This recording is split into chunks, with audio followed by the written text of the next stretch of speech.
Godadara police station અને Puna police સ્ટેશનના અનડિટેક વાહન ચોરીના ગુનાઓ શોધી વાહનો સાથે આરોપીઓને પકડી પાડતી સુરત શહેર ગોડાદરા સર્વેલન્સ ટીમ.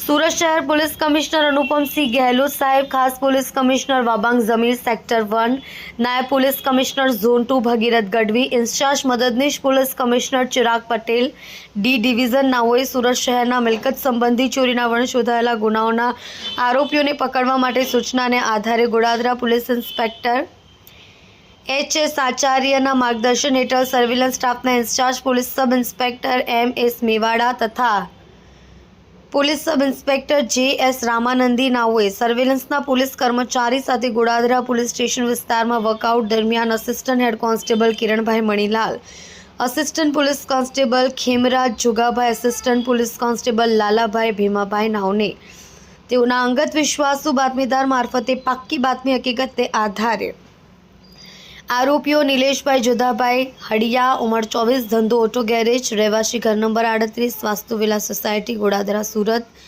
મૂળ વતન મોટા ખુટવડા, ભાવનગર.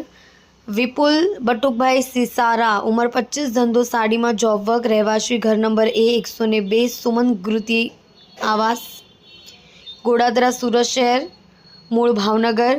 હિતેશ કાંતિભાઈ લાડુમોર, ઉંમર 23, ધંધો હીરામાં મજૂરી, રહેવાસી ઘર નંબર 56, વાસ્તુવિલા સોસાયટી, ગોડાદરા, સુરત, મૂળ વતન બેડિયા, ગીર સોમનાથ નાઓને વાહન ચોરીમાં ગયેલ મુદ્દામાલ અને ગુનામાં વપરાયેલ વાહન સાથે પકડી પાડી પ્રશંસનીય કામગીરી કરી છે.